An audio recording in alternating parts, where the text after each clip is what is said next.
পারস্য উপসাগর আজ যেন এক বারুদের স্তূপ। মার্কিন প্রেসিডেন্ট ডোনাল্ড ট্রাম্পের নির্দেশে হরমুজ প্রণালীতে শুরু হয়েছে শ্বাসরুদ্ধকর অবরোধ। কিন্তু যাকে লক্ষ্য করে এই চাল, সেই চীন কি তবে হারের আগেই জিতে বসে আছে? ঘটনার সূত্রপাত বেইজিংয়ের এক কড়া বার্তায়। মার্কিন রণতরী যখন হরমুজ প্রণালীর জলরাশিতে টহল দিচ্ছে, ঠিক তখনই চীনের নৌবাহিনী প্রধান সরাসরি চ্যালেঞ্জ ছুঁড়ে দিয়েছেন হোয়াইট হাউসকে। তার সাফ কথা, মার্কিন নৌসেনার চোখ রাঙানি উপেক্ষা করেই চীনের বাণিজ্যিক জাহাজগুলো এই প্রণালী দিয়ে চলাচল করবে, কারণ ইরানের সাথে তাদের বাণিজ্যিক চুক্তি দীর্ঘদিনের এবং বেইজিং তাদের পাওনা বুঝে নিতে পিছু হটবে না। এদিকে খোদ মার্কিন নৌবাহিনীর ভূমিকা নিয়েই এখন উঠছে বড় প্রশ্ন। তারা ঘোষণা করেছে শুধু ইরানের বন্দরে যাওয়া জাহাজগুলোকেই তারা বাধা দেবে, কিন্তু সমুদ্রের বিশাল বুকে কোন জাহাজটি সরাসরি ইরানে যাচ্ছে আর কোনটি ছদ্মবেশে তৃতীয় কোনো দেশের মাধ্যমে পণ্য পৌঁছাচ্ছে তা শনাক্ত করা যেন খড়ের গাদায় সুই খোঁজার মতো অসম্ভব এক কাজ হয়ে দাঁড়িয়েছে। প্রযুক্তিগত এই যুদ্ধে চীন যেন এক ধাপ এগিয়ে। গোয়েন্দা রিপোর্ট বলছে অনেক জাহাজ তাদের ট্রান্সপন্ডার সিগন্যাল বা অবস্থান সংক্রান্ত তথ্য কৌশলে পরিবর্তন করে মার্কিন রাডারকে ফাঁকি দিচ্ছে। ফলে মার্কিন নৌবাহিনীর নাকের ডগা দিয়েই ইরানি পণ্যবাহী জাহাজ নির্বিঘ্নে গন্তব্যে পৌঁছে যাচ্ছে। ব্লকেড যেন এখন কেবল নামমাত্র সীমাবদ্ধ।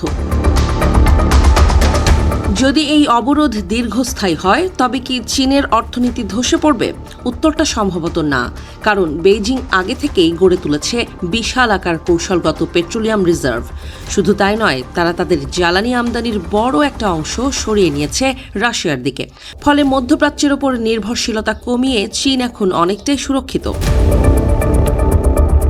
চীন কেবল তেল গ্যাস নয়, ভবিষ্যতের জ্বালানি যুদ্ধেও অপ্রতিদ্বন্দ্বী। তারা এখন বিশ্বের 1 নম্বর নিউক্লিয়ার, হাইড্রো এবং সোলার এনার্জি উৎপাদনকারী দেশ। গত 1 দশকে তারা নিজেদের অবকাঠামো এমনভাবে তৈরি করেছে যে তেলের সংকট তাদের গতি স্তব্ধ করতে পারবে না। ট্রাম্পের অবরোধ যখন তেলের বাজারে আগুন লাগাচ্ছে, ঠিক চীন তখন নীরবে টেকসই শক্তির পথে হাঁটছে। এই সংকটে বিশ্ব রাজনীতির চাকা ঘুরছে বেইজিংয়ের দিকেই।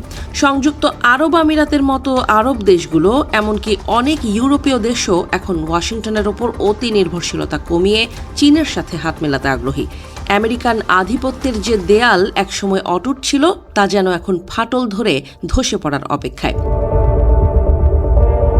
ওয়াশিংটনের নীতি নির্ধারকদের ধারণা ছিল এই অবরোধের ফলে চীনের ভেতরে রাজনৈতিক অস্থিরতা দেখা দেবে এবং শি জিনপিংয়ের ক্ষমতা নড়বড়ে হবে।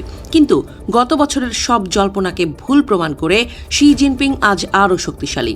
চীনের সাধারণ মানুষ এখন সরকারের পাশেই দাঁড়িয়েছে, যা আমেরিকার রিজিম চেঞ্জ স্বপ্নকে ধূলিসাৎ করে দিচ্ছে।